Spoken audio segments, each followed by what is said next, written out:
E hoje a gente já começa a falar um pouco sobre a teoria geral do crime, tá? A teoria geral do delito.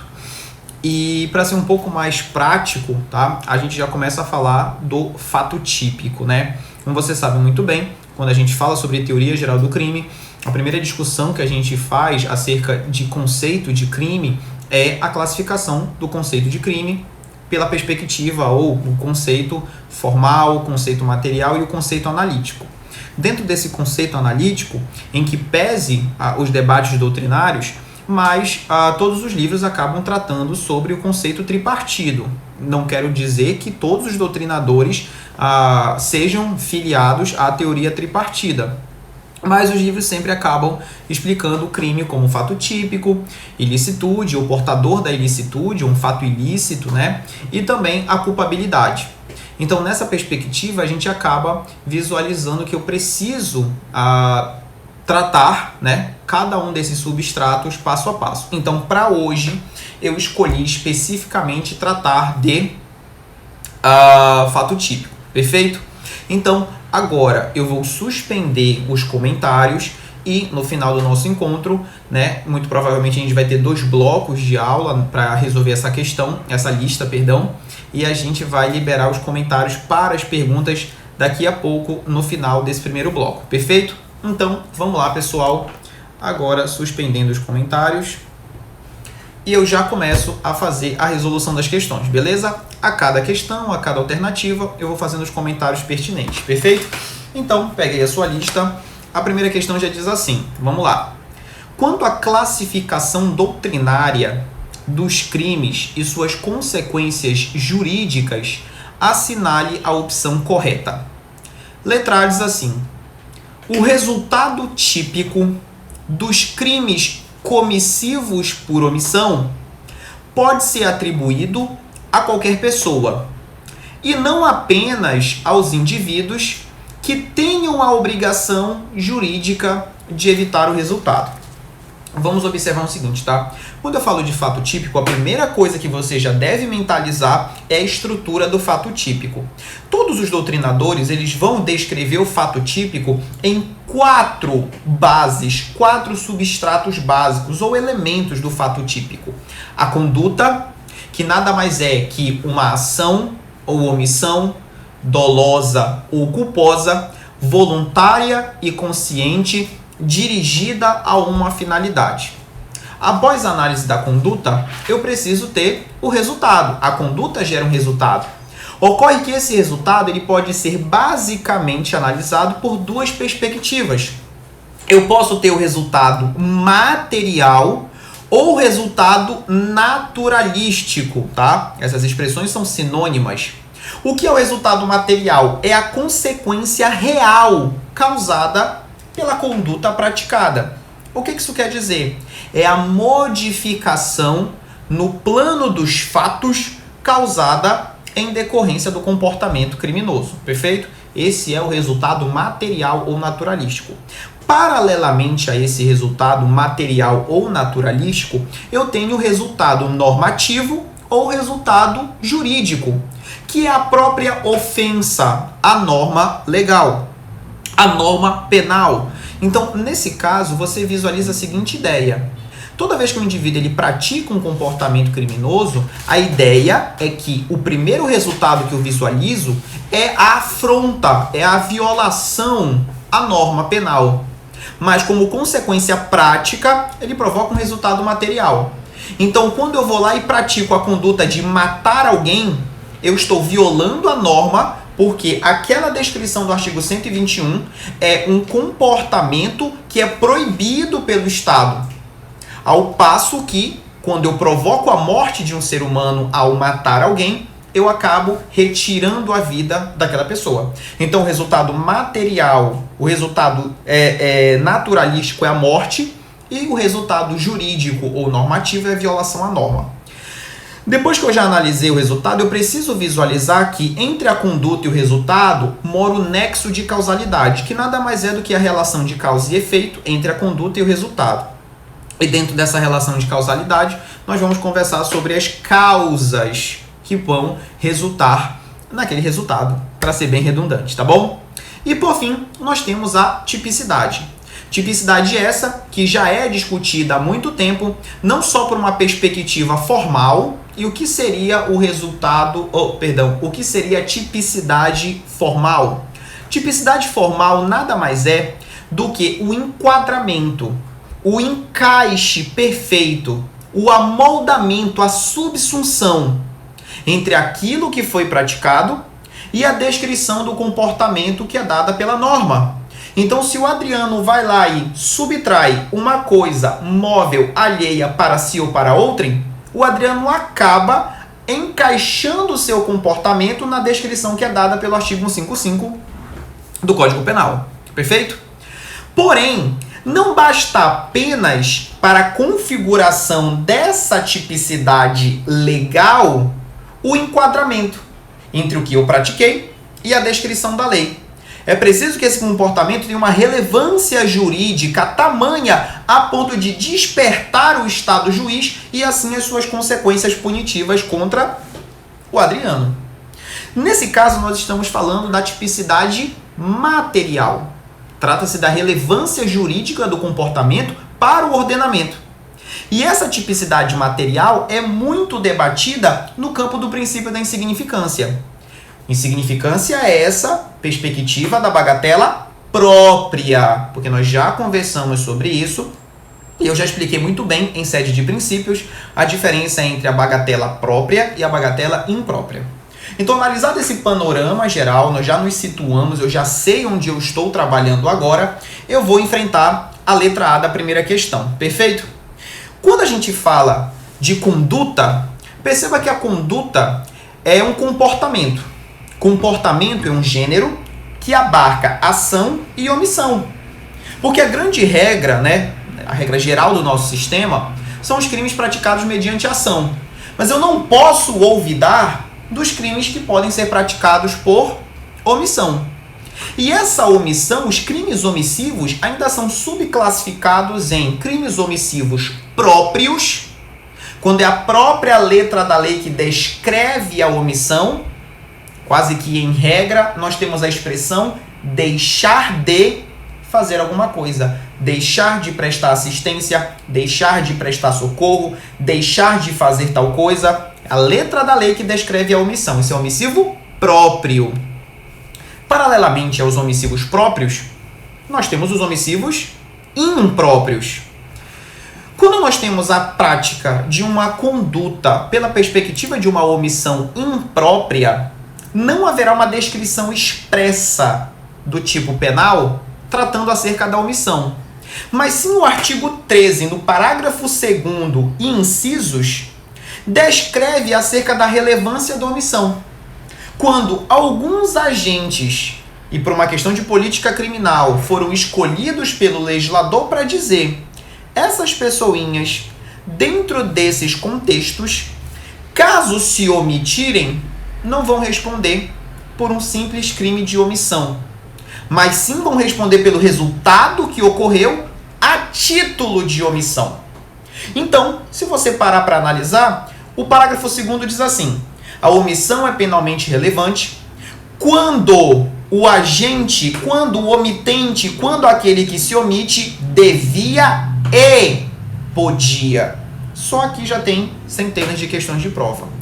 Por que eu preciso conjugar o devia, que deriva da lei, é o dever legal, e o podia?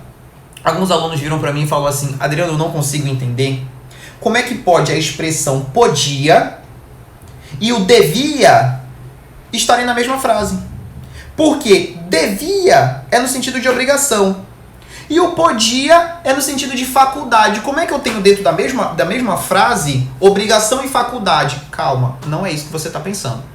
Quando ele diz devia, é por conta do mandamento legal. A lei te obriga, é o dever realmente, na expressão que nós conhecemos. Mas quando ele diz podia, não é no sentido de faculdade.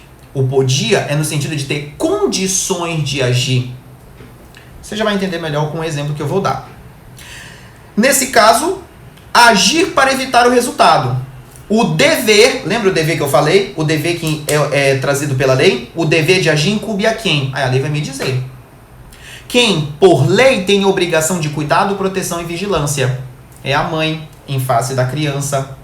é o policial em face do cidadão, é o salva-vidas em face do banhista. Então vou te dar um exemplo logo do salva-vidas que eu sempre uso. Salva-vidas tem o dever de salvar o banhista que está se afogando? Sim. O dever deriva da lei? Sim. Acontece que quando ele vê a pessoa se afogando, ele sai correndo em disparada para entrar na água e realizar o procedimento de salvamento daquela pessoa. Acontece que durante a corrida ele acaba pisando em um buraco, feito por algumas crianças que estavam brincando, e ele acaba fraturando a perna, a ponto de ter uma fratura exposta no meio da areia. Ele acaba desmaiando com aquela situação. Aí eu te pergunto, o bombeiro tem o dever de agir? Sim, porque o dever deriva da lei em razão do cargo que ele possui ou da função que ele desempenha dentro da administração pública. Mas será que ele podia? Será que ele tinha condições de agir? Não. Então, ainda que aquele banhista morra afogado, eu não posso atribuir a responsabilidade ao banhista por conta desse resultado. Perfeito? Agora, de uma outra análise, eu posso extrair o caso concreto. Eu posso extrair uma outra situação. O bombeiro, o salva-vidas, vê a pessoa se afogando, e quando ele vê a pessoa se afogando, ele acaba pensando o seguinte: eu até conheço essa pessoa, até conheço esse cara, quer saber? Quero mais é que esse cara se exploda. Tomara que ele se afogue, eu não vou fazer nada. Então ele sabe que a pessoa está se afogando, ele consegue visualizar a necessidade da pessoa, do seu socorro, obviamente, e nada faz. Ele devia, por conta da lei, e podia agir. Nesse caso, pessoal, se aquele banhista vier a morrer, ele vai responder por crime de homicídio consumado.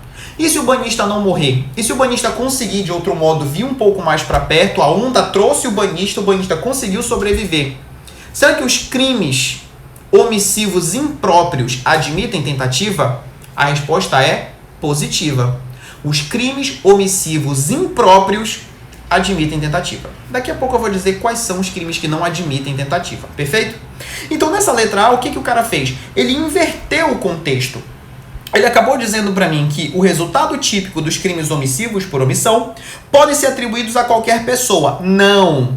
Os crimes comissivos por omissão só podem ser praticados pelos agentes que se enquadram no artigo 13, parágrafo 2º, em alíneas A, B e C. Tudo bem? São alíneas A, B e C. Depois eu explico melhor cada situação. Letra B. Então, letra A está fora. Letra B. Tratando-se de crime tratando-se de crime funcional próprio, se o agente não for funcionário público, operará uma atipicidade relativa, enquadrando-se o fato em outro tipo legal. Vamos lá. Crime funcional próprio é aquela espécie de crime funcional que, se eventualmente aquela conduta for praticada por alguém que não seja funcionário, se tornará atípico. Não vai ser crime nenhum.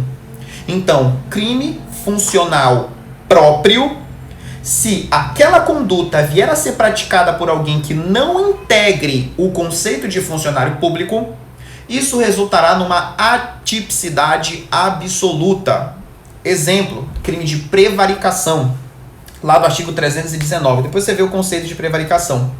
Se um funcionário praticar aquele comportamento de retardar, deixar de praticar ou praticar contra a disposição de lei para satisfazer interesse ou sentimento pessoal, o funcionário público incorre em prevaricação. Mas o cidadão comum, que não tem obrigação perante a administração pública no contexto funcional, se ele retardar, deixar de praticar ou praticar contra a disposição de lei para satisfazer interesse ou sentimento pessoal, será que isso tem algum crime que conceitue esse comportamento para alguém que não é funcionário público? Não. Então, o erro da letra B é dizer que vai trazer uma atipicidade relativa com enquadramento em outro tipo penal, e não é. O funcional próprio resulta numa atipicidade absoluta, não vai ser crime nenhum. Perfeito. Paralelamente a ele, nós temos o crime funcional impróprio. Os crimes funcionais impróprios, quando praticados por alguém que não ostenta a qualidade de funcionário público, passa a ter uma atipicidade relativa. Haverá um enquadramento em outro tipo penal. Perfeito? Então vou te dar um exemplo interessante. É o peculato do artigo 312. Se um funcionário subtrai patrimônio público, automaticamente ele pratica peculato. E se um cidadão comum vê patrimônio público dentro de uma repartição e subtrai aquele patrimônio? Bem, sozinho o particular não pratica peculato. Então, o ato de subtrair esse bem seria atípico? Não. Ele acabaria tendo um enquadramento no tipo de furto. Então, o crime funcional impróprio, quando praticado por alguém que não seja funcionário público, acabará mudando a tipificação. Isso é uma atipicidade relativa. Letra B, errada. Letra C. Em se tratando de crime plurissubjetivo, gente, eu vou te dar uma dica. Sempre que começa essas questões, eu já paro logo para dar essa dica. Pesquise numa boa doutrina, na internet, na sua sinopse, na sua apostila, um tópico chamado classificação de crimes. E se debruce sobre isso, tá? Às vezes, classificação de crimes cai numa questão. Sozinha uma questão cobre a classificação de crimes. Crimes quanto ao concurso de agentes. Crimes quanto à fragmentação da conduta. Crimes quanto... enfim, o sujeito ativo, o sujeito passivo e por aí vai, tá? Então nós temos uma sequência de crimes, toda a parte geral dos livros trata sobre classificação de crimes. E o que ele está pedindo é crime plurissubjetivo. Crime plurissubjetivo tem um apelido. Qual é o apelido? Fala aí pra mim. Qual é o apelido do crime plurissubjetivo? Crime plurissubjetivo ou de concurso necessário. Plurissubjetivo quer dizer, subjetivo, subjetividade, mais de uma pessoa, e é mais de uma pessoa obrigatoriamente. Então eu tenho o crime de associação criminosa do 288 do Código Penal, crime de organização criminosa, o crime de rixa, lá do artigo 137, o crime de associação para o tráfico, do 35 da Lei de Drogas, e assim por diante. A bigamia também é um crime, você não pode praticar bigamia sozinho, perfeito? Então é um crime de concurso necessário. Paralelamente aos crimes plurissubjetivos ou de concurso necessário, eu tenho os crimes mono ou unissubjetivos ou de concurso eventual. Um homicídio pode ser praticado só por uma pessoa, mas eventualmente pode ser praticado em concurso por 2 ou mais agentes. Furto, roubo e assim por diante. Continuando a letra C. Não se admite concurso eventual, já que só pode ser praticado por 2 ou mais agentes em concurso. Pode ficar com a letra C de casa como gabarito da primeira questão. Letra D de dado. Considera-se o sequestro um crime instantâneo de efeito permanente, já que seu momento consumativo é instantâneo, mas seus efeitos perduram pelo tempo. Gente, quer um ótimo exemplo de crime instantâneo de efeitos permanentes? Homicídio. O homicídio se consuma no exato instante em que a vítima tem a sua vida ceifada. E os efeitos se prolongam no tempo pela infinidade, porque aquela pessoa não voltará mais à vida. Agora, o crime de sequestro, ou até mesmo extorsão mediante sequestro, são considerados classicamente crimes permanentes, onde a consumação do crime se prolonga no tempo. Qual é a diferença disso para o homicídio que eu acabei de dar como exemplo? Porque a consumação do homicídio se dá em um determinado momento. A consumação do homicídio não se prolonga no tempo. O que se prolonga são os efeitos daquela consumação, que é a retirada da vida daquele ser humano. No caso, a vítima do homicídio. Perfeito? Então, o crime de sequestro, extorsão mediante sequestro, é considerado crime permanente. Letra E. A tentativa de crime pré-ter-doloso é aceitável, tanto pela doutrina quanto pela jurisprudência, porquanto, apesar de o agente não desejar o resultado agravador, sua conduta inicial é sempre dolosa. Vamos lá. Pessoal, anotem para mim aí, por favor, quais são os crimes que não admitem tentativa. Muita gente já sabe isso de cabeça, mas vamos rememorar, tá bom? Vamos lá. Pessoal, a doutrina ela traz a ideia de que contravenções, tá? Contravenções são trazidas como crimes que não admitem tentativa. Porém, nós temos um pequeno detalhe. Contravenção, na prática, ela admite tentativa. Existe sim, na vida prática, tentativa de contravenção. Só que como o crime anão, o delito liliputiano, ele já é algo tão pequeno a punição já é tão pequena que a tentativa se tornaria uma punição mais extremamente ínfima, menor ainda. Então, não se pune a tentativa das contravenções. Essa é a expressão correta, que inclusive está prevista na própria Lei de Contravenções Penais, tá bom? Então, cuidado com essa pegadinha. Agora, na prática, não admite tentativa. Crimes culposos, porque você não pode tentar fazer aquilo que você não queria fazer. Crimes culposos. A doutrina também traz uma polêmica acerca dos crimes habituais. Alguns doutrinadores entendem que os crimes habituais não admitem tentativa, porém é possível sim você visualizar o debate acerca de um flagrante nos crimes habituais. Mas como não é aula de prisões, eu não vou adentrar muito esse debate acerca do flagrante nos crimes habituais. Mas não admite tentativa até agora. Culposos, tá bom? Crimes habituais. Por quê? Porque eu preciso ter uma reiteração delitiva. Crime habitual é diferente de habitualidade criminosa. Ótima pegadinha que me veio à memória. Crime habitual é o crime que apenas terá seu momento consumativo quando o indivíduo praticar aquele comportamento de forma habitual. Como, por exemplo, é o caso do curandeirismo ou o cara do indivíduo que acaba exercendo ilegalmente uma determinada profissão, tá bom? Mas não admite tentativa, perfeito? Depois nós temos os crimes omissivos próprios. Crimes omissivos próprios não admitem tentativa. Cuidado com isso aí, tá? Outro crime que não admite tentativa. Crimes condicionados ao resultado. O que é um crime condicionado ao resultado? É quando a letra da lei diz assim: este crime se consuma quando ocorrer tal coisa, né? Então, nesse caso, o que era antigamente o crime de induzimento, instigação e auxílio ao suicídio, mas que já mudou. Agora nós temos a possibilidade de tentativa e também foi inserida aí a automutilação, perfeito? Mas crime condicionado ao resultado é aquele seguinte: olha, o crime consumado tem a pena X e se eu não alcançar a consumação, eu tenho a pena Y. Era o que acontecia antigamente, tá? Então esse crime não admite tentativa. Ou você consegue consumar o ato, pega a pena X, não conseguindo, causando um outro resultado, pega a pena Y. Então ele não te dá a opção de tentativa, perfeito? Crimes de atentado ou de empreendimento. O que é um crime de atentado ou de empreendimento? É quando a própria letra da lei equipara a tentativa ao crime consumado, beleza? Um exemplo interessante é o crime de evasão mediante violência. É um crime contra a administração da justiça.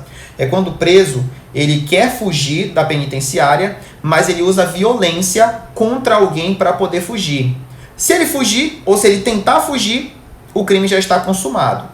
Lembrando que só fugir da penitenciária não é crime, tá? É infração grave, tá bom? É infração grave dentro do regime da Lei de Execuções Penais. Mas se ele for fugir e usar violência contra alguém, aí vira crime de evasão mediante violência, perfeito? Temos também os crimes unissubsistentes. Crimes unissubsistentes, tá? Nos crimes unissubsistentes, eu não consigo fragmentar o comportamento criminoso. Quando eu tenho um crime plurissubsistente, aí é possível fragmentar, tá bom? Bem, um outro detalhe. Existe um grande debate também acerca dos crimes permanentes, se admitem ou não tentativa. Porém, eu vou te fazer uma pergunta. Extorsão mediante sequestro admite tentativa? Admite. O criminoso tenta privar a vítima da sua liberdade, só que a vítima reage, sai correndo e ele não consegue fazer a restrição da liberdade da vítima. É um crime permanente, e aí eu estou te dando o exemplo de tentativa. Então, com relação a crimes permanentes, a gente tem uma grande polêmica, perfeito? Pois bem, então vamos para a segunda questão. Primeira fica o gabarito na letra C de casa. Segunda questão.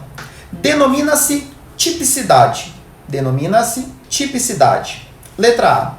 A adequação do fato concreto que foi praticado com a descrição do fato delituoso contida na lei penal. Pessoal, desculpa, eu acabei pulando a letra A, fui direto para a letra B. Observe a letra A. A desconformidade do fato com a ordem jurídica considerada como um todo. Pessoal, a desconformidade entre o que eu pratiquei e o ordenamento jurídico, esse choque, esse embate é a ilicitude. O choque, o confronto, o conflito entre o que foi praticado e o ordenamento jurídico é a própria descrição da ilicitude, perfeito? Então, tome cuidado com isso daí. Letra B, vamos lá. A adequação do fato concreto com a descrição do fato delituoso contida na lei penal. Foi o que eu falei. Esse enquadramento entre o que foi praticado na prática, né, aquele caso concreto, caso real, e aquilo que é descrito na norma chama-se tipicidade. Porém, aqui ele está falando apenas da tipicidade formal. Letra C. O nexo material entre a conduta do agente e o resultado lesivo. O nexo material é o nexo de causalidade, tá bom? Não é a tipicidade. Letra D. Nexo subjetivo entre a intenção do agente e o resultado lesivo. O que é o nexo subjetivo? Subjetivo está associado à voluntariedade, à vontade dele. E essa voluntariedade, essa vontade, é refletida através do dolo. Perfeito? Então, nesse caso, a letra D está fazendo referência ao dolo, tá? Lembrando que dolo é elemento integrante da conduta. Por isso a gente fala conduta dolosa, conduta culposa, né? Letra E. A correspondência entre o resultado e a possibilidade de previsão de sua ocorrência por parte do agente. Pessoal, quando a gente fala sobre previsão, previsão é a constatação de que determinado evento vai acontecer. Então, quando a gente fala de previsão, isso é um dos elementos relacionados ao dolo, em que pese existir previsão também na chamada culpa consciente. Mas daqui a pouco eu faço a diferença entre dolo eventual e culpa consciente. Então, na segunda questão, facilmente você fica com a letra B, de bola. Perfeito? Vamos lá. Terceira questão. Diz assim: a respeito da teoria jurídica do delito, em especial da tipicidade, atribua V para verdadeiro, F falso. As afirmativas a seguir. Primeira afirmativa: pela adequação típica, mediata ou indireta, haverá subsunção da conduta ao tipo penal por meio de uma ou outra norma de caráter extensivo. Gente, vamos lá. A adequação típica, ela pode ser direta ou imediata, que é quando o meu comportamento se encaixa perfeitamente à descrição dada pela norma. Ou eu posso ter uma adequação típica indireta ou imediata, quando o meu comportamento ele não se adequa diretamente ao que está na norma, mas eu preciso me valer de uma norma de extensão. Qual é a clássica, a mais utilizada norma de extensão prevista no Código Penal? A tentativa. Tentativa está prevista no artigo 14, inciso 2, tendo direito à redução da pena de 1 a 2 terços pelo parágrafo único do artigo 14. Eu quero que você procure no Código Penal o crime de tentativa de homicídio. Na verdade, para ser um pouco mais técnico, claro que na prática a gente fala assim, até, enfim, na nossa vida policial a gente fala assim, fulano praticou tentativa de homicídio. Aí o cara vai lá no código, não estou achando o crime de tentativa de homicídio. Eu encontro o crime de homicídio que foi praticado na modalidade tentada. Então eu preciso compatibilizar aquele comportamento a uma norma de extensão, que é a tentativa, prevista no 14, inciso 2. É por isso que quando a gente vai indiciar alguém, a gente coloca indicio fulano de tal, em curso no crime do artigo 121, combinado com o artigo 14, inciso 2 do Código Penal. Essa combinação é a chamada norma de extensão. Primeira assertiva, verdadeira. Segunda assertiva, a tipicidade, como elemento integrador do conceito de delito, expressa a contrariedade do fato com todo o ordenamento jurídico. A contrariedade do fato em face do ordenamento é a ilicitude. Errado. Terceira, de acordo com a teoria indiciária da tipicidade, também chamada de ratio cognoscendi, a tipicidade possui a finalidade unicamente descritiva, nada indicando a respeito da ilicitude. Então, vamos lá. Eu não vou me debruçar muito sobre essas teorias agora porque eu não tenho tempo. E sempre em sala de aula eu falo sobre isso. Mas isso aqui não é difícil. existem várias teorias que tratam acerca do caráter indiciário, ou seja, que há indícios de ilicitude dentro do fato típico. Por quê? Porque se um comportamento é definido em lei, por uma presunção até um tanto quanto óbvia, aquele comportamento me parece ser até automaticamente ilícito. Então, se eu leio no artigo 121, matar alguém, a reboque, a conduta de matar alguém traz um caráter ilícito. Quais são as teorias que tratam acerca disso? Basicamente, nós temos a teoria da absoluta independência. Se o fato é típico, ele não é um comportamento ilícito. Não há nenhuma presunção que relacione tipicidade com ilicitude. Temos a teoria que trata acerca da presunção relativa, relacionando tipicidade com a ilicitude. Seu comportamento ele é ilícito por uma presunção automática. Se um fato é típico, por uma presunção automática, ele também é ilícito. E temos também a teoria que determina que se o fato é típico, automaticamente ele passa a ser ilícito. Porém, o que ele está me dizendo é o seguinte: de acordo com a teoria indiciária da tipicidade, também chamada de ratio cognoscendi, a tipicidade possui uma finalidade unicamente descritiva, nada indicando a respeito da ilicitude. A teoria da ratio cognoscendi é a teoria da relativa indiciariedade e não da absoluta especificação ou determinação de tipicidade e ilicitude. Então, no final, quando ele diz nada indicando a respeito da ilicitude, na verdade, é o caráter indiciário. Se um fato ele é típico, por uma presunção automática, ele também será ilícito, tá bom? Agora, tem também a teoria da ratio essendi, que se o fato é típico, necessariamente ele será ilícito, tá? Então, o erro aqui é a parte final. Quarta assertiva. Pelo caráter excepcional do delito culposo, salvo os casos expressos em lei, ninguém pode ser punido por fato previsto como crime, senão quando praticado dolosamente. É a previsão que nós temos lá no artigo 18 do Código Penal. Regra que nós temos que os crimes são dolosos, beleza? Porém, nós temos um detalhe interessante, tá? Se por um acaso um comportamento ele houver expressa previsão para a conduta culposa, aí sim ele pode ser sancionado como comportamento culposo, beleza? Agora, se tiver só a previsão do tipo penal lá, regra, ele é doloso, tá bom? Então, o tipo culposo ele é realmente excepcional. Vamos lá, última. No chamado dolo eventual, o agente prevê o resultado danoso como possível, mas não o deseja diretamente. E ainda tem a convicção de que não ocorrerá. Bem, aí na verdade ele está descrevendo um comportamento a título de culpa consciente. Vamos agora falar sobre culpa consciente e dolo eventual. Dolo eventual e culpa consciente tem um ponto em comum. Tanto no dolo eventual quanto na culpa consciente, nós temos o elemento da previsão. Previsão é quando eu consigo projetar a ocorrência do resultado danoso. Eu consigo ver que o meu comportamento, se eu não modificá-lo, se eu não mudar o que eu estou fazendo, eu vou ocasionar um resultado lesivo a alguém. Então eu venho em alta velocidade com o meu veículo e eu vejo que as pessoas estão atravessando na faixa de pedestres e que o sinal está vermelho para mim. Se eu não frear, se eu não iniciar o processo de frenagem, eu vou bater nessas pessoas. Eu estou prevendo isso. Eu consigo constatar, eu tenho previsão. Ocorre que se na minha cabeça eu penso, pouco me importa, não interessa se essas pessoas serão ou não atropeladas, eu não vou mudar o que eu estou fazendo, e se bater, bateu, se não bater, tudo bem, eu vou embora para minha casa.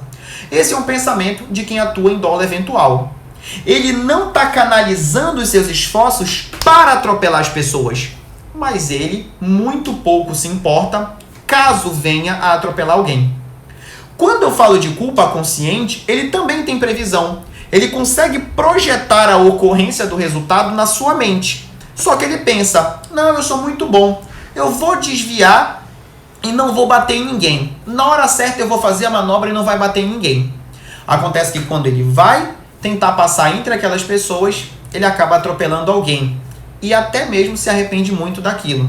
Então, nesse caso, isso demonstra que, em que pese ele tenha a previsão da ocorrência do resultado, não era aquilo desejado por ele. Então, aqui nessa última assertiva, ela fica como falsa, porque ele está descrevendo, na verdade, a culpa consciente, já conhecida pelos senhores, tá bom?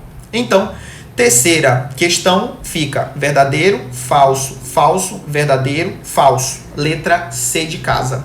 Perfeito? Vamos lá na quarta questão. Considerando a relação causal entre conduta e resultado típico, assinale a opção correta. Letra A. A concausa preexistente, absolutamente independente, reforça o nexo entre a ação do agente e o resultado, não retirando a consumação do crime praticado pelo ofensor. Vamos lá. Quando a gente fala sobre concausas, na verdade, quando a gente fala sobre teoria do nexo de causalidade, a primeira coisa que eu vou observar é que existem causas dependentes. O que é uma causa dependente? Causa dependente é quando eu tenho um desdobramento lógico na cadeia de ocorrência do fato. O que é a cadeia de ocorrência do fato? Vou até fazer uma análise interessante com vocês. Vamos lá.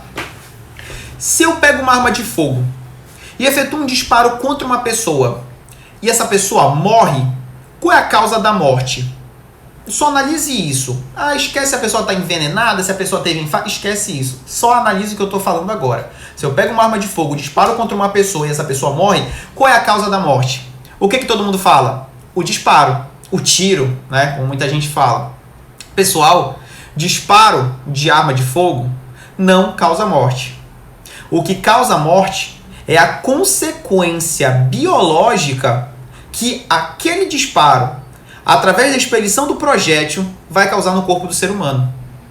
Através de uma lesão tamanha e a depender de onde o projétil vai encontrar o corpo daquela pessoa, eu posso ter uma morte que, através de vulnerar, lesionar gravemente os órgãos daquela pessoa, faz com que o teu complexo de saúde caia automaticamente.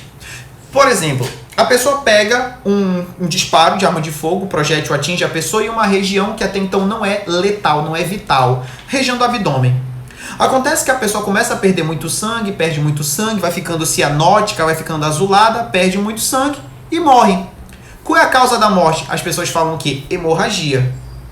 Só que você não observou que aquela pessoa morreu por falta de oxigenação no cérebro, no coração e nos demais órgãos vitais. E essa oxigenação não aconteceu porque o sangue que deveria estar circulando, levando oxigênio para todos os órgãos da pessoa, acabou saindo daquele corpo. Então, na verdade, a causa da morte é exatamente a consequência que a lesão provoca no corpo daquela pessoa. Então, observe que eu tenho uma concatenação de fatos. Eu pego a arma, aciono a tecla do gatilho, aquele armamento efetua todo o mecanismo de disparo, o projétil é expelido, o projétil encontra o corpo da pessoa, vulnera a saúde daquela pessoa e lá dentro do corpo vários fenômenos biológicos vão acontecer até que ela alcance a morte. Então há uma relação de dependência em toda essa sequência, em toda essa cadeia de fatos, toda essa cadeia de eventos. Tirando as causas dependentes, a que dá muito trabalho pra gente são as causas independentes. Só que essas causas independentes, elas vão se subdividir. Elas se subdividem em causas absolutamente independentes e relativamente independentes. Então você já notou, causas dependentes são aquelas que mantêm uma cadeia, uma concatenação de eventos e fatos até a provocação do resultado. Isso são causas dependentes.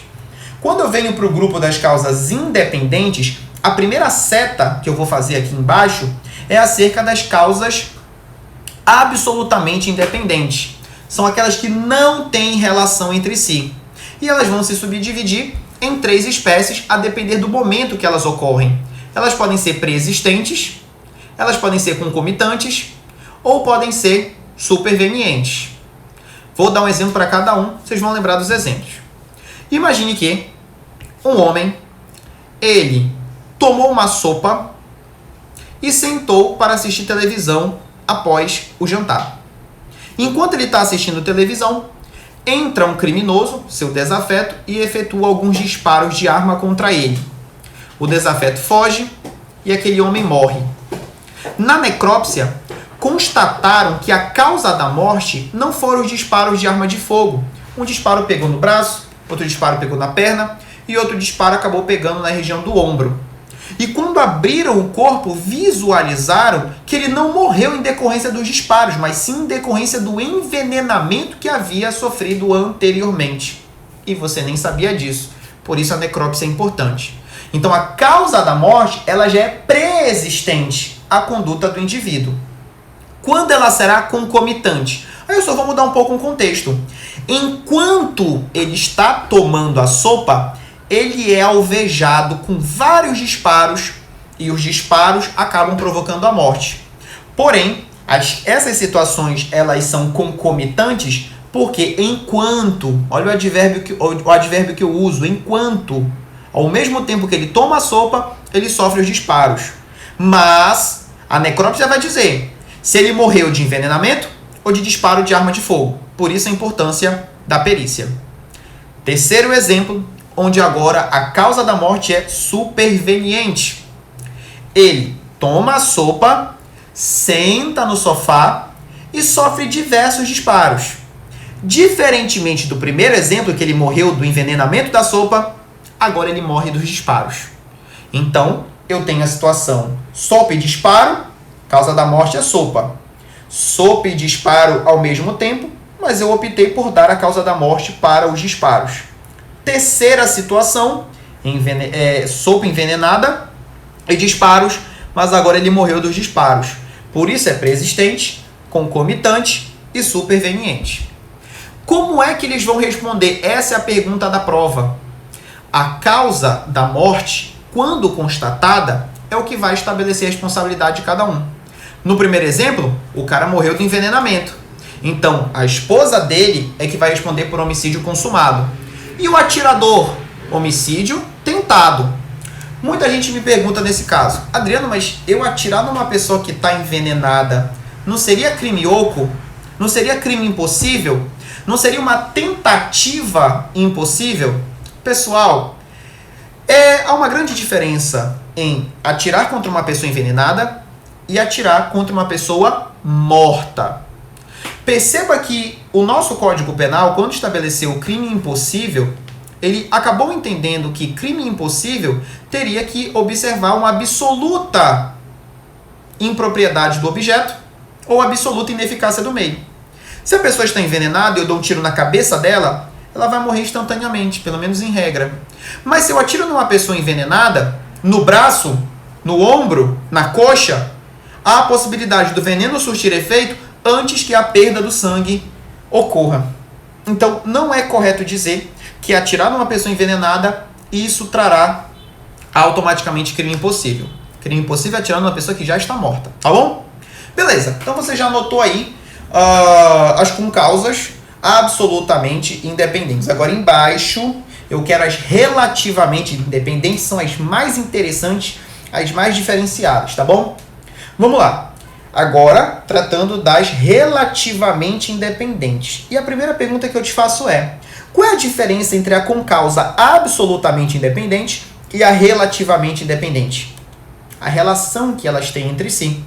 Perceba que nos meus exemplos do envenenamento e do disparo de arma de fogo, os eventos ocorrem sem que os autores desses crimes tenham qualquer relação entre si. Nada foi combinado. Bem, é um azar do destino, é só um exemplo. Agora, nesse caso, as causas têm relação entre si. Vamos lá. Primeira situação que nós temos dentro das causas relativamente independentes é a pré-existente. E o exemplo clássico é, obviamente, o caso da hemofilia. O indivíduo ele é hemofílico. Ele já tem aquela situação. Aquele evento já é pré-existente. Acontece que eu, sabendo que aquela pessoa é hemofílica, sei que um simples corte que não traria a morte de uma pessoa normal, para esse indivíduo hemofílico será fatal. Então, nesse caso, eu só preciso cortar o corpo daquela pessoa, ele vai sangrar, o sangue, o ferimento não vai coagular, ele não vai conseguir estancar o ferimento e vai morrer como consequência de uma grave hemorragia.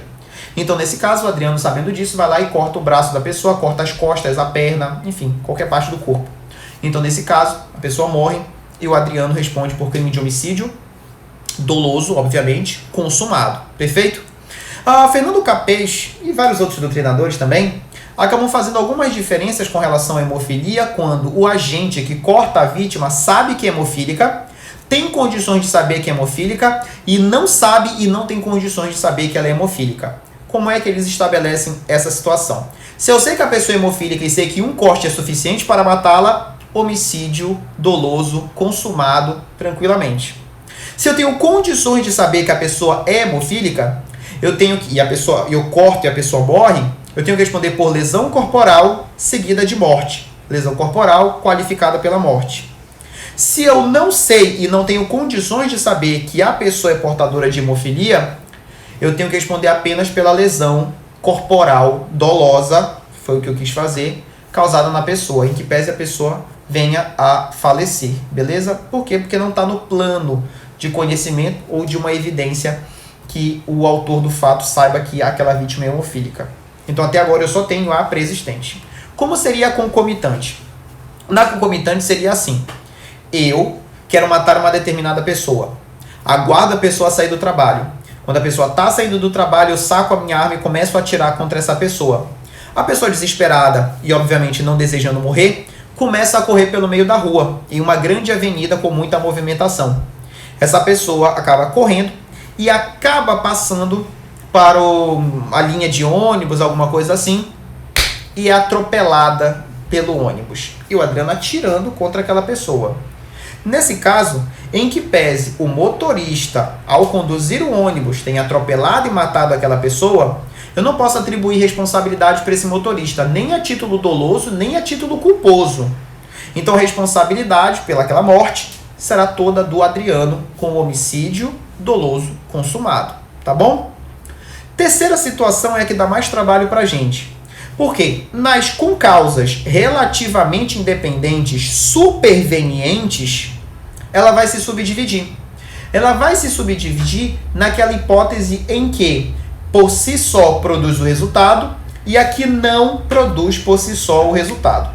Vamos lá? Então, dentro das causas, das concausas relativamente independentes, eu tenho a preexistente, a concomitante e a superveniente. Dentro da superveniente, você vai subdividir e vai escrever aquela que não produz por si só o resultado. A primeira que eu quero é aquela que não produz por si só o resultado. Aquela que não produz por si só o resultado. Vamos lá? Eu desejo matar uma determinada pessoa. Vou ao encontro do meu desafeto, da minha vítima, e atiro contra ela e fujo. Perfeito. Acontece que aquela pessoa não morreu na hora. Ela foi socorrida, foi levada para o hospital. Chegando no hospital, a pessoa, tentando restabelecer sua saúde, acaba sendo contaminada por uma infecção hospitalar. Somando a infecção hospitalar ao ferimento que foi contraído dentro da UTI, o ferimento e a infecção que foi contraída na UTI, aquela pessoa morre. A doutrina e a jurisprudência sempre se manifestaram no sentido de que a infecção hospitalar não é suficiente para matar uma pessoa. Essa infecção hospitalar precisa ser somada a um ferimento anteriormente produzido. Então, nesse caso, o exemplo da infecção hospitalar faz com que a morte daquela pessoa seja atribuída ao atirador. E nesse caso, ele responde por homicídio consumado. E tem mais uma situação mais interessante ainda, que já tem jurisprudência há muito tempo, que é o caso do erro médico. Pode anotar o caso do erro médico, tá? Se por acaso a pessoa foi alvejada, foi para a mesa de cirurgia, o médico, ao realizar a cirurgia, ele acabou cometendo um erro e a pessoa morreu, a responsabilidade pela morte também é atribuída ao atirador. Então, nessa situação, eu tenho a concausa superveniente, porque o evento ocorreu após a pessoa já ter sido alvejada, que não produz por si só o resultado. Até aqui, vamos analisar a pré-existente, a concomitante e a superveniente. Em todas essas situações, a responsabilidade do agente será a título de homicídio consumado. No caso da hemofilia, no caso do atirador, em que a pessoa é atropelada e morta, e no caso do atirador, que a pessoa morre por infecção hospitalar ou por erro médico. Nesse caso, os indivíduos respondem por homicídio consumado. Eu falei para vocês que dentro da superveniente, relativamente dependente, ela se bifurca. Existe a primeira, que é a que não produz por si só o resultado, e a segunda, anote aí, é aquela que por si só produz o resultado. É aquela que por si só produz o resultado. Já? Perfeito. Qual seria esse exemplo? Vamos lá. O criminoso atira contra a vítima. A vítima é socorrida. Ocorre que durante a trajetória, o trajeto, melhor dizendo, entre o local que ela foi socorrida e o hospital, a ambulância se envolve num acidente gravíssimo. E todos a bordo morrem. Todos. O acidente foi muito ruim. Explodiu a ambulância. Nesse caso, pessoal, eu te pergunto, a explosão da ambulância sozinha foi suficiente para matar aquela pessoa? Foi. Tanto que todo mundo morreu. Só que, observe, a pessoa só estava dentro da ambulância porque ela foi alvejada anteriormente. É por isso que esses eventos, o disparo de arma de fogo e o acidente da ambulância, são relativamente independentes. Porque a pessoa só estava dentro da ambulância porque foi alvejada anteriormente. Mas como o acidente por si só foi capaz de produzir a morte da pessoa, o atirador responde apenas na tentativa de homicídio. Assim como na hipótese em que a pessoa vai ao hospital e o hospital pega fogo, em que um bloco de concreto cai na cabeça da pessoa enquanto está na UTI e assim por diante. E aí o atirador fica na tentativa de homicídio. Você pode visualizar isso muito claramente lá no artigo 13, parágrafo 2º do Código Penal. Perfeito? Meus amigos, vamos lá para a quarta questão, né? Tudo isso para explicar a letra A. Mas vamos lá. Espero que tenha ficado claro. Letra A de novo. A concausa pré-existente, absolutamente independente, reforça o nexo entre a ação do agente e o resultado. Gente, se ela é absolutamente independente, ela não reforça o nexo. Se ela é absolutamente independente, ela não tem relação nenhuma com a conduta praticada pelo agente. É o caso do envenenamento e do disparo de arma de fogo. Como é que ela reforça o nexo se elas não têm relação nenhuma? Olha aqui a pegadinha. A conduta pré-existente absolutamente independente reforça o nexo entre a ação do agente e o resultado, não retirando a consumação do crime praticada pelo ofensor. Gente, se a causa ela é pré-existente absolutamente independente, o cara que apareceu depois para atirar não será responsabilizado pelo resultado morte, só pela tentativa. Perfeito? Então, letra A está fora. Letra B. A causa superveniente relativamente independente não exclui a imputação do fato ao agente, ainda que tenha produzido o resultado por si só. É o caso da ambulância. A ambulância é que produz por si só. Então, nesse caso, se eu atiro em você, você é socorrido e a ambulância explode. Isso retira a imputação do resultado? Retira, porque a explosão foi suficiente para te matar. Então eu não respondo pelo resultado morte, eu respondo só pela tentativa. De posse dessa explicação, leia de novo a letra B. A causa superveniente, aconteceu depois, relativamente independente, não exclui a imputação do fato ao agente, ainda que tenha produzido o resultado por si só. Acabei de explicar isso na subdivisão da superveniente. Para ficar certo, seria assim: a causa superveniente relativamente independente não exclui a imputação do fato, tá? Quando não produz por si só o resultado. tá bom? Aí seria o caso da infecção hospitalar, em que não exclui a imputação. Letra C.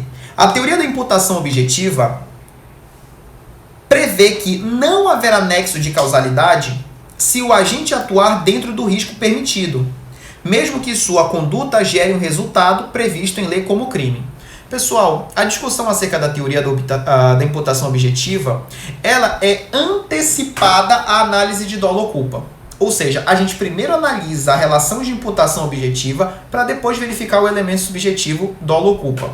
Então, se eu pratico um comportamento em que pese seja um risco, mas é um risco juridicamente permitido, ou que seja um risco que não seja permitido, mas onde eu pratico de forma a minimizar esses riscos, eu não vou ser responsabilizado caso aquele resultado eventualmente ocorra. Vou te dar um exemplo interessante. Conduzir um veículo automotor é um risco inerente ao próprio ato de dirigir um veículo automotor. Porém, dirigir veículo automotor é um comportamento criminoso? Não. Por que não? Porque é um risco juridicamente permitido. Então observe que esportes radicais, manobras de exibição e assim por diante demonstram que esse risco ele acaba sendo aceito pelo ordenamento jurídico. De modo que a letra C é o nosso gabarito. Perfeito? Pessoal, eu vou precisar encerrar a live, tá bom? E daqui a pouco eu já vou reiniciar, tá bom? Então, ingresse na live aí para eu concluir a nossa lista de hoje, porque as explicações realmente aqui são muito densas, tá bom? Então, pode aguardar um segundo que eu vou reiniciar a live. Então, pessoal, prosseguindo aí, veja a letra D de dado, tá bom? Letra D de dado. A causa preexistente relativamente independente à conduta do agente não configura o nexo causal da ação do sujeito ativo e, por isso, exclui a imputação do resultado. Ele inverteu. Perceba como ele inverteu a análise da letra D. Vou ler mais uma vez agora de forma correta, tá? Tentando deixá-la correta. A causa preexistente relativamente independente à conduta do agente configura o nexo causal da ação do sujeito ativo e, por isso, não exclui a imputação do resultado. Aqui no final, pessoal, não exclui a imputação do resultado. Então, perceba, a causa preexistente relativamente dependente seria o quê? A hemofilia. A hemofilia, tá? Do agente. Configura nexo causal do sujeito ativo. Ou seja, eu sei que se eu cortar a pessoa que tem hemofilia, eu vou criar uma relação de causalidade entre um simples corte, somando-se a hemofilia e assim produzindo a morte da pessoa. Perfeito? Então eu vou criar esse nexo causal, tá? Configura nexo causal. E por isso, não exclui a imputação. Agora, cuidado com essa expressão que eles adoram fazer isso. Não exclui a imputação. O que quer dizer a expressão não exclui a imputação? Tem imputação. Então, ou seja, imputa-se a responsabilidade sobre aquele indivíduo.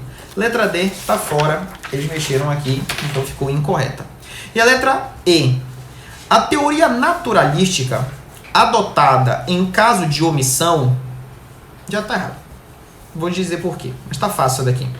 Dispõe que não há relevância causal entre a conduta omissiva do garantidor e o resultado material ocorrido quando ele poderia e devia agir. Vamos lá, pessoal. A omissão, ela produz algum resultado? Raciocina, tá? Aproveita que o comentário ainda está aberto aí.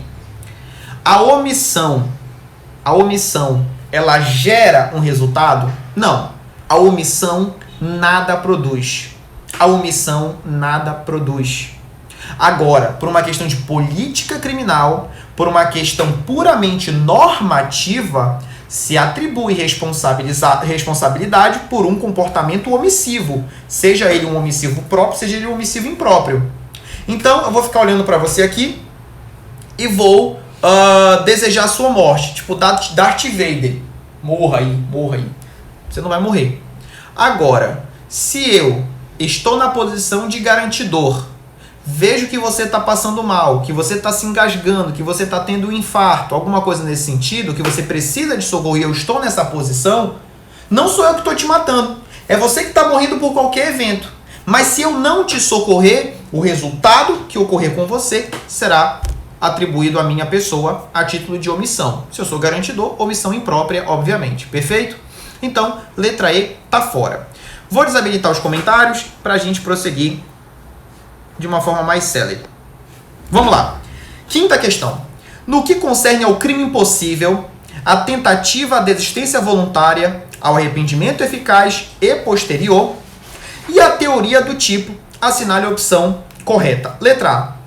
O Código Penal brasileiro adotou a teoria objetiva pura. A teoria objetiva pura para a caracterização do crime impossível, em razão da inidoneidade do objeto ou do meio para a prática do crime. Vamos lá. Pessoal, o crime impossível tem alguns apelidos, tá? Eu posso chamá-lo também de quase crime, a mesma coisa que crime impossível, anote aí os apelidos, quase crime. Crime oco, crime oco. Posso chamar também de tentativa impossível, tentativa inadequada, tentativa supersticiosa e assim por diante. Quais são as teorias quanto ao crime impossível? Primeira teoria, não estou dizendo que é adotada pelo Código ainda. Quais são as teorias que trabalham a definição de um crime impossível? Primeira, teoria subjetiva. Na teoria subjetiva, vale a vontade do agente. Então, se o agente quiser matar uma pessoa, ainda que ele pegue uma arma de brinquedo que dispara água, se ele acionar o dispositivo com a real intenção de matar uma pessoa, para a teoria subjetiva, haverá responsabilidade, ainda que aquela pessoa receba apenas jatos d'água. Claro que essa teoria não faz sentido algum, porque eu não estou causando e nem expondo a perigo de lesão nenhum bem jurídico. A teoria objetiva, ela já analisa o fato, ela não analisa a vontade do agente. Então, a teoria objetiva, ela se subdivide em objetiva pura, beleza? E objetiva temperada. A teoria objetiva pura, ela diz o seguinte, olha, se o cara utilizar um meio absolutamente ineficaz ou relativamente ineficaz, já vale como crime impossível. Essa é a teoria objetiva pura. Se ele utilizar um meio absolutamente ineficaz ou relativamente ineficaz, já é considerado como crime impossível. Agora, pra gente, só é considerado crime impossível se ele utilizar um meio absolutamente ineficaz. Ele diz absoluta ineficácia do meio ou absoluta impropriedade do objeto. Atirar numa pessoa com uma pistola d'água ou matar uma pessoa morta. Então, nesse caso, a nossa teoria adotada pelo Código Penal brasileiro é a teoria objetiva temperada, que só considera crime impossível se for absoluta a impropriedade ou a ineficácia.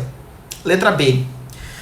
A tentativa incruenta ou branca ocorre quando, iniciados os atos executórios, o agente não consegue a consumação do delito por força alheia à sua vontade e nem atinge o objeto material do crime.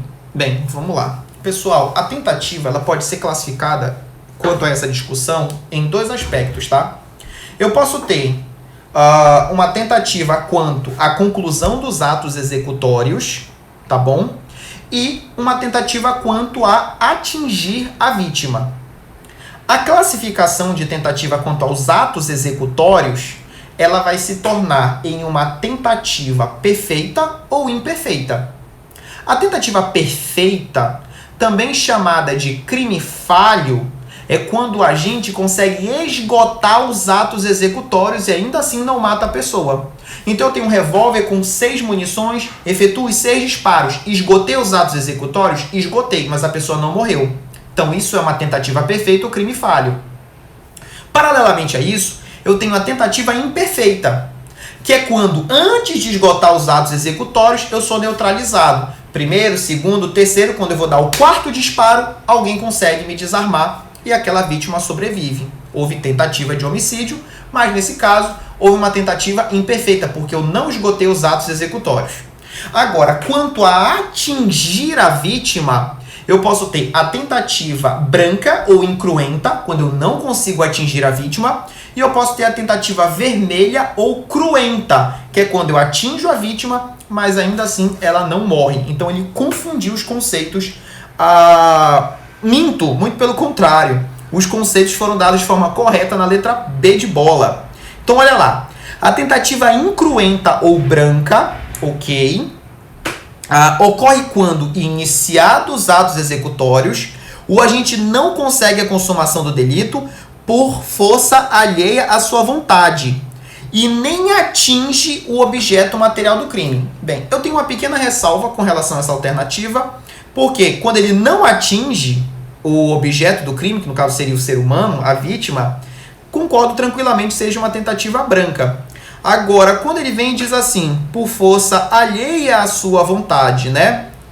Alheia à sua vontade e nem atinge, não está correta a letra B, sim. Não há nenhuma ressalva, não. Tá bom? É porque, na verdade, ele não diz que ele diz assim, o agente não consegue a consumação do delito. Ele só está descrevendo a tentativa, tá? Por força alheia à sua vontade. Tá certo, pode ser falta de pontaria, a arma engasgou, a munição estava ruim, alguma coisa nesse sentido. Perfeito, pessoal. Letra B está correta.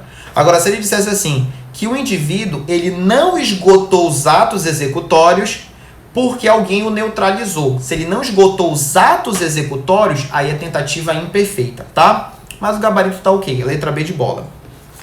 Letra C. A resipciência ocorre quando o agente, durante os atos executórios, abandona a empreitada criminosa, deixando seu intento inicial, seu objetivo inicial, embora com a superveniência do resultado lesivo idealizado. Bem, o que acontece aqui? Gente, quando o indivíduo ele inicia os atos executórios, durante a execução, ele pode ter duas opções. Ele pode desistir do que está fazendo, ou ele pode prosseguir. Caso ele desista de prosseguir nos atos executórios, vamos estar aí diante de uma desistência voluntária. Então, eu estou esfaqueando o cara e durante esse esfaqueamento, eu interrompo os atos executórios e aquela pessoa consegue sobreviver. Se a pessoa sobreviver, eu só respondo pelos atos até então praticados. Então, nesse caso, o que eu pratiquei? Lesões corporais. Paralelamente à desistência voluntária, existe o arrependimento eficaz. Qual é a diferença? No arrependimento eficaz, o agente ele esgota os atos executórios e agora ele precisa evitar a produção do resultado. Imagina que eu atiro no meu desafeto e todos os disparos que eu tinha à minha disposição eu consegui efetuar. Acontece que vem até o Adriano a vontade de salvar aquela pessoa e não permitir que ele morra. Então, eu esgotei os atos executórios, mas vou ter que fazer o salvamento daquela pessoa. Se a pessoa sobreviver, respondo somente pelos atos até então praticados, no caso, as várias lesões corporais causadas, aí eu vou ver se é leve, grave ou gravíssima. Mas se aquela vítima morrer, tudo isso foi em vão. Se eu levo a pessoa para o hospital e ainda assim ela morre, eu respondo por homicídio consumado, em que pese o juiz analisar de uma forma diferenciada a minha tentativa em salvar aquela pessoa. Tá bom? Letra D de dado. O arrependimento posterior ocorre quando o agente, mesmo nos crimes cometidos com violência ou grave ameaça, está fora.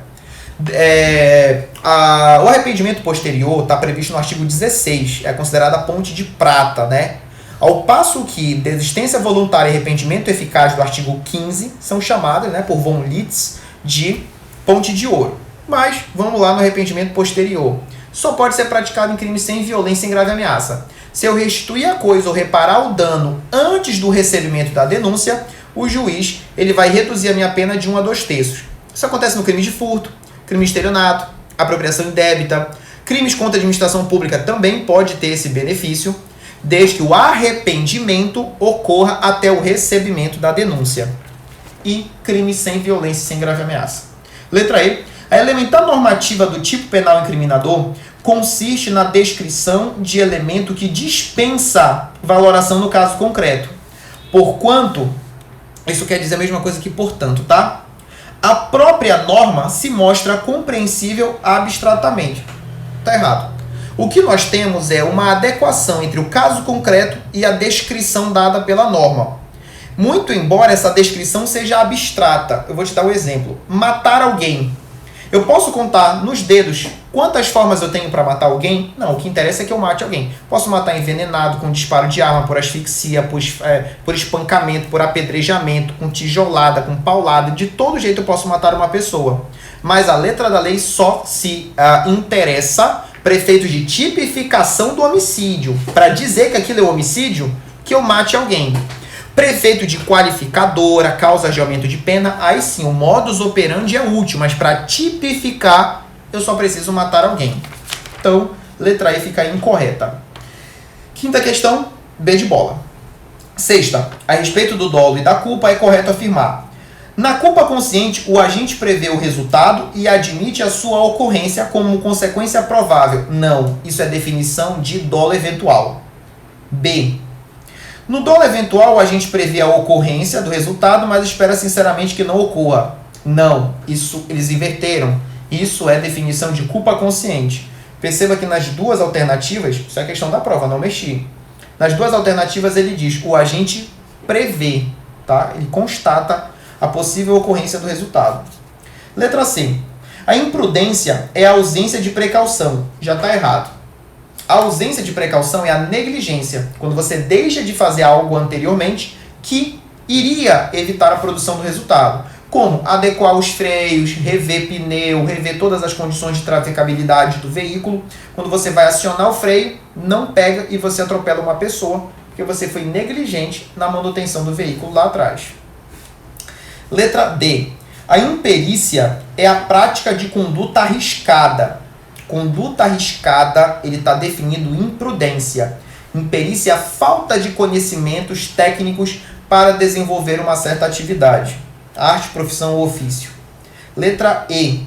É previsível o fato cujo possível superveniência não escapa à perspicácia comum.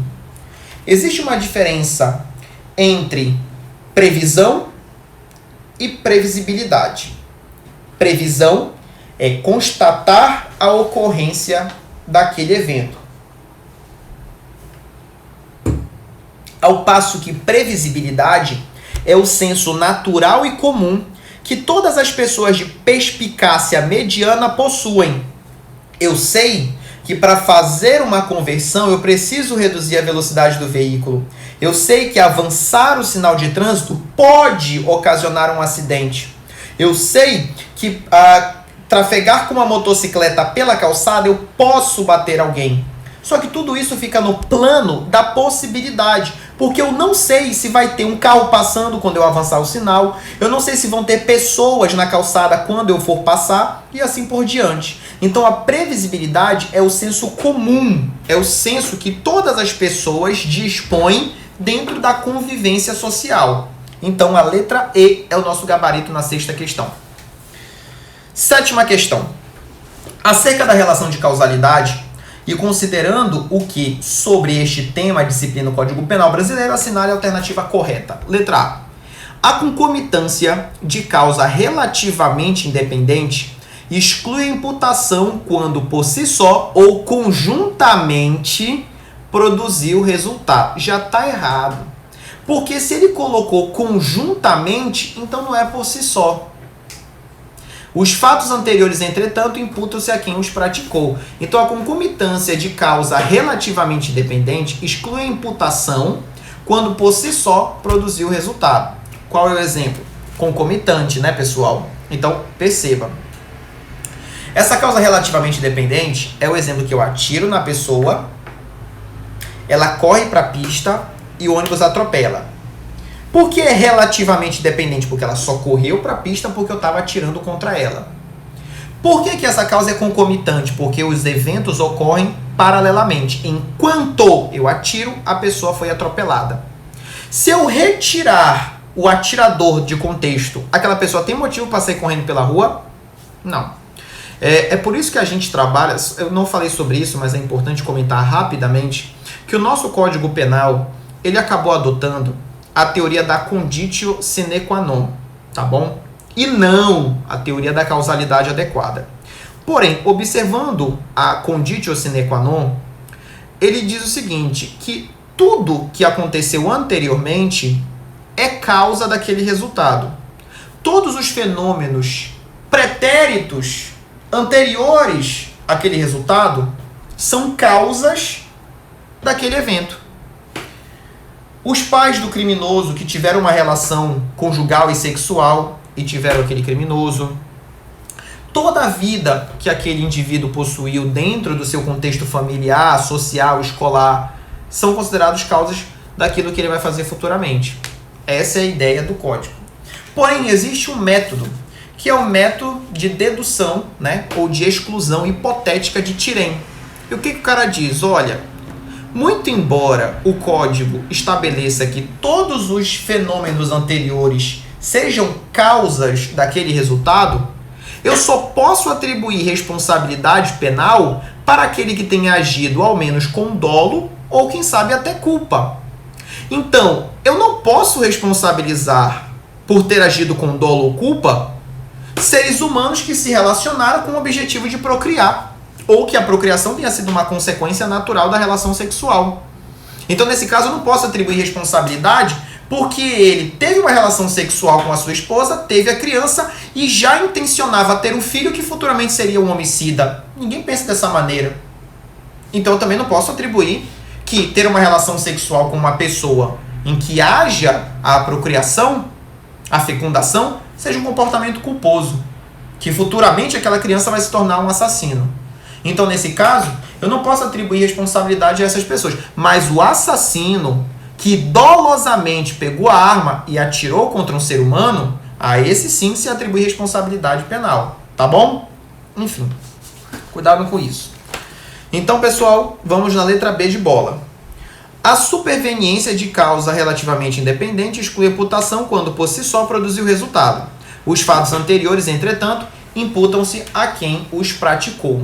Então, nesse caso, letra B de bola é o nosso gabarito. A causa superveniente, que veio depois, relativamente dependente, que tem relação com uma causa anterior, exclui a imputação quando por si só. Ou seja, que exemplo nós temos aqui? O acidente da ambulância. Então, no caso do acidente da ambulância, a explosão por si só matou o paciente que lá estava? Matou.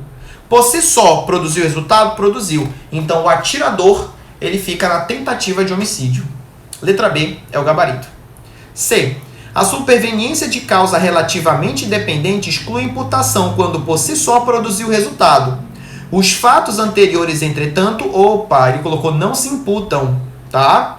Tem que imputar os fatos anteriores. Eu tenho que atribuir responsabilidade ao atirador até onde ele foi, que no caso foi a tentativa de homicídio, porque a real causa da morte foi o acidente da ambulância. E a letra D, a concomitância de causa relativamente independente exclui a imputação quando por si só ou conjuntamente. De novo essa história de ou conjuntamente, você não encontra isso no artigo 13 do Código Penal. Então, a letra D de dado vai ficar incorreta, gabarito B de bola. Vamos na 8ª questão. Essa é muito legal. A babá, que distraída com o último capítulo da novela, observa impassível, ou seja, sem fazer nada, o sufocamento da criança sob os seus cuidados. Comete crime. Vamos lá. Essa babá, foi ela que produziu a morte da criança? Pensa bem, a babá produziu a morte da criança? Foi a babá que foi lá e sufocou a criança? Não. Porém, nesse contexto, essa omissão tem relevância para o resultado? Tem. Porque se ela tivesse agido, ela poderia ter evitado a produção do resultado. Como nesse contexto, a babá, assim como a cuidadora de idosos, assim como a mãe pelo filho, o pai pelo filho e as demais pessoas que têm o dever de evitar o resultado, caso nada façam, respondem pelo resultado produzido a título de omissão. Se a criança morreu, a morte de um ser humano está associada ao homicídio. Mas não foi um homicídio por comissão. Não foi um homicídio por uma ação. Foi um homicídio por uma omissão. Porque ela entra na posição de protetor e garantidor da segurança daquele bebê. Então o gabarito facilmente fica a letra A de avião na 8ª questão. Perfeito? 9ª questão.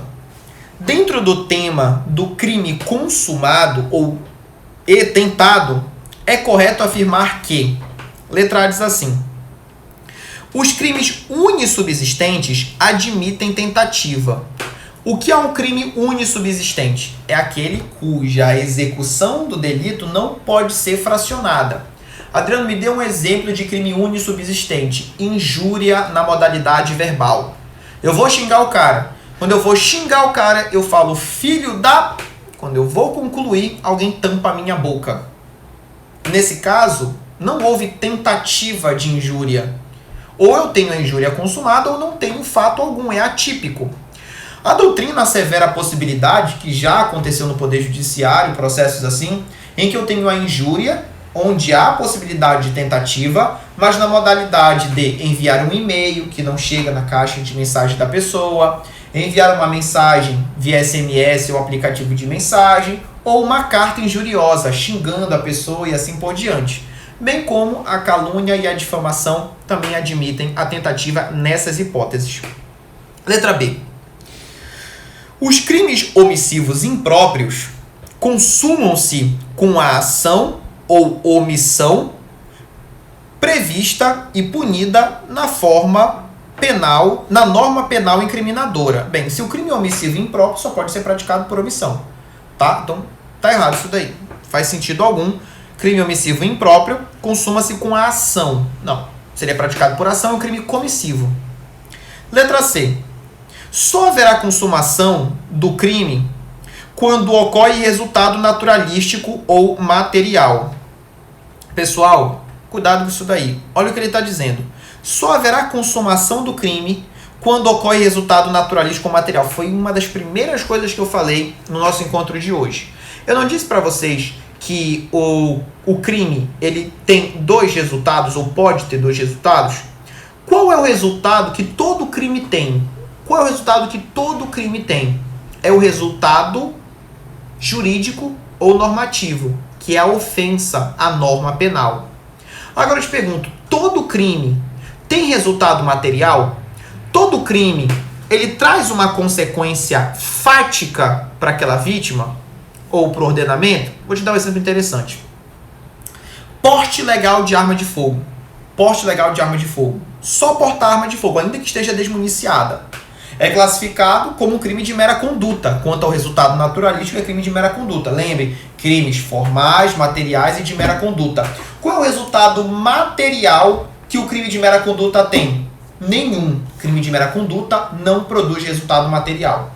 Crime formal até tem resultado material, mas ele é dispensável. E os crimes materiais têm resultado material e este é obrigatório para a consumação dessa espécie de crime. Então, nesse caso, eu não posso dizer que só haverá consumação quando ocorrer resultado naturalístico. Tá bom? Não pode, porque nem todo crime tem resultado material ou naturalístico. Letra D.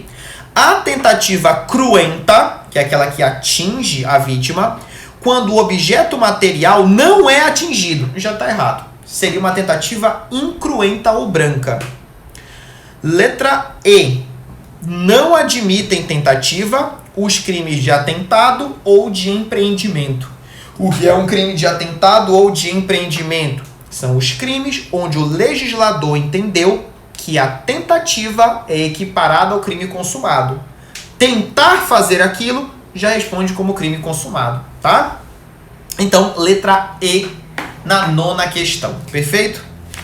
10ª questão. A culpa consciente ocorre quando o agente, letra A, mesmo sem previsão do resultado, que é previsível, avança na ação. Olha, sem previsão, tendo apenas previsibilidade, eu trabalho com culpa inconsciente. A culpa inconsciente é a culpa sem previsão, mas que sempre mantém a previsibilidade comum. que é aquela culpa própria que nós conhecemos por negligência, imprudência e imperícia. Letra B. Quis o resultado ou assumir o risco de produzi-lo. É o conceito de dolo eventual. Letra B, dolo eventual. C. Prevê o resultado, mas espera sinceramente que possa evitá-lo pelo emprego de habilidades. Perfeitamente, letra C de casa. Não quer o resultado, mas assume o risco de produzi-lo. Dolo eventual. De outra forma, assumiu a responsabilidade de impedir o resultado. Essa situação aqui, ela é prevista como um crime omissivo impróprio. Está lá previsto no artigo 13, parágrafo 2º. Então, como eu já tinha explicado para vocês, até para a gente finalizar. Os crimes omissivos impróprios, onde eu tenho no 13, parágrafo 2º, 3 situações. Aquele por lei, tá? Tem o dever de proteção, guarda, enfim, com relação àquela vítima. Segundo, aquele que de outro modo contraiu a obrigação, às vezes numa relação contratual, eu me comprometo contratualmente em garantir a sua segurança, em garantir o seu bem-estar, em prestar um serviço de saúde para você. Quando você precisa daquele serviço, eu me omito e nada faço, e assim você sofre uma lesão, você morre. Se eu me comprometi, ainda que fora da lei, mas dentro de uma relação contratual, eu vou ser responsabilizado pelo resultado a título de omissão. E a terceira hipótese é aquele que com a sua conduta, o seu comportamento anterior, criou a situação de perigo. Então, por exemplo, empurrar uma pessoa na piscina, a pessoa começa a se afogar e eu nada faço. Se a pessoa pede a minha ajuda, eu nada faço, porque eu criei a situação de perigo, se ela morrer, eu respondo por homicídio na modalidade omissiva. Perfeito? Então, 10ª questão, ficou a letra C de casa. Tudo bem, meus amigos? Daqui a pouquinho eu vou disponibilizar o gabarito, para quem não pegou o gabarito. E agora eu vou encerrar essa live e vou começar outra live, onde nós vamos fazer o sorteio de 3 kits de apostila. Deixa eu ver se eu tenho um kit aqui por perto, para mostrar para vocês, tá? Mas é as nossas apostilas de jurisprudência, tá bom? Quem tiver interesse nas apostilas também pode entrar em contato direto comigo. Mas agora eu vou encerrar. Vou sortear 3 kits que foram divulgados, tá? Aí na nossa postagem nós temos de direito processual penal, a apostila de legislação e a apostila de direito penal. Essas apostilas têm jurisprudências, tá, pessoal? Súmulas organizadas e também questões no final de cada tópico. Facilita muito o estudo, tá bom? Então, pessoal, muito obrigado pela participação de todos. Deixa eu liberar aqui os comentários rapidinho para quem quiser dar um oi. Quem quiser também tirar alguma dúvida aí, eu posso estar respondendo para os senhores e para as senhoras, tá? E aí, como é que foi? Foi bem rapidinho esse final, né? Tudo certo com vocês?